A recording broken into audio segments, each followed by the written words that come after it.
Hey everyone, it's Christina, and welcome back to When the Mask Falls. This episode is a tough one. It's about depression, my depression, and the ways that it shows up in my life.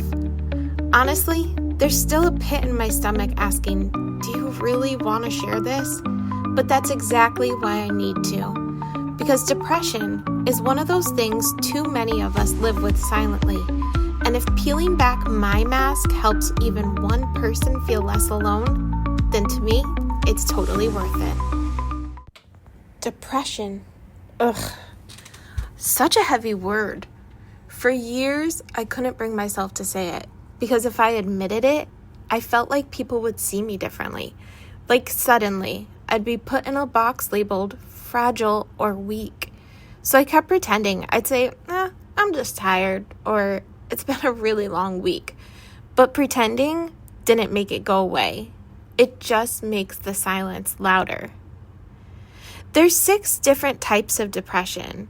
It isn't a one-size-fits-all. There's major depression, when it's just so heavy you literally cannot get out of bed. There's persistent depression, that low-level sadness that lingers for years. There's bipolar depression, the highs and lows that swing you back and forth. And there's seasonal depression, when winter darkness drags you down. Postpartum depression is one of the hardest to talk about because it collides with the expectation of joy. And then there's functional depression. That's me. Functional depression is the strangest mix of strength and emptiness. From the outside, people see me showing up, working as a CFO, running different board meetings, volunteering, leading my Rotary Club, running my rescue, and being a mom. To most people, I look like I'm managing it all. But what they don't see are all the cracks. They don't see what it takes just to get out of bed. My alarm goes off, and instead of jumping up, I lay there for a good half hour, doom scrolling on Facebook. Not because I actually care what's there, but because it delays the start of my day. Eventually, I pull myself up, take the dogs out, clean the litter boxes, and feed the cats. And then I go and make my coffee. Once my coffee is prepared, I go right back to bed. It's like I'm bargaining with myself, just 30 more minutes, and then I can face the world. Finally, I drag myself into the shower, get dressed, and head to work. And here's where the guilt really creeps in. I want to look nice. I want to pick out an outfit that makes me feel confident, do my hair, maybe even some makeup. But depression robs me of that. Instead, I subconsciously, or maybe it's purposely, don't give myself enough time. I throw on jeans, a t-shirt, or a hoodie, and throw my hair up, and off I go. And then I look in the mirror and I think, why can't you just try harder? Why can't you take better care of yourself? It's this cycle of wanting to be better, not having the energy to get there, and then beating myself up for failing at something that seems so simple. That's where routine helps me. Even if I don't look put together, sticking to coffee, shower, out the door gives me some kind of anchor.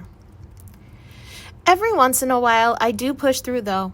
I wake up, I do my hair, I pick up an outfit, and I feel good in it.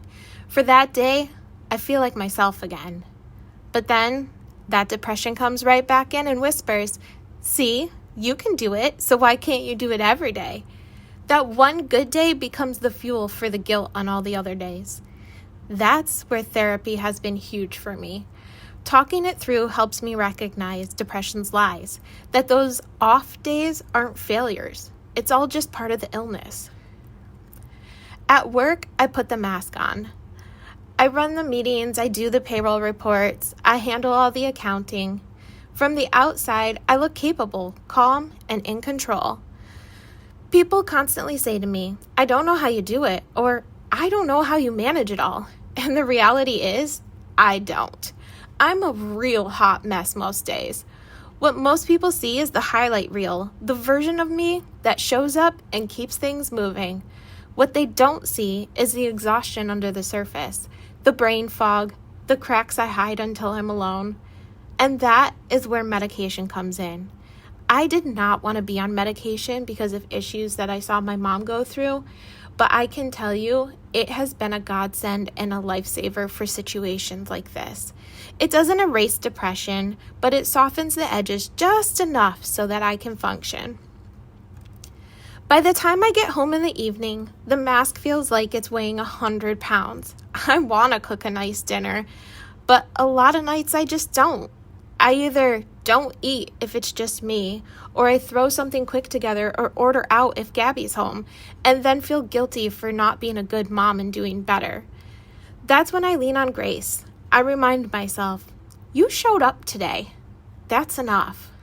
Sometimes I'll force myself into movement, and I'll take the dog for a walk. Sometimes just going for that walk or getting that fresh air will help in the evening. When my daughter is around, I push through.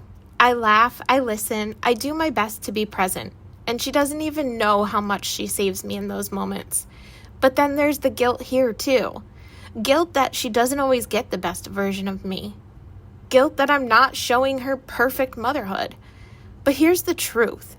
She's my one lifeline, and maybe, just maybe, seeing me struggle but still keep going will teach her that it's okay not to be perfect. And that's where community helps. Between my Rotarian friends, my coworkers, and my family, they all keep me connected when depression wants to keep me isolated. At night, I collapse into bed, hoping tomorrow will be different. Some nights, I cry myself to sleep. Other nights, I just emotionally shut down. That's when I use writing. Even just scribbling, today was heavy, in a notebook helps me unload the weight before bed. I try to do some journaling each night, but sometimes I just do Facebook scrolling, and that'll put me right to sleep. Then the morning comes, and the whole cycle starts all over again. That is what functional depression looks like. A constant tug of war between surviving the day and wanting more for yourself. But this is what I want anyone listening to know. You are not alone, and it's not about doing perfectly.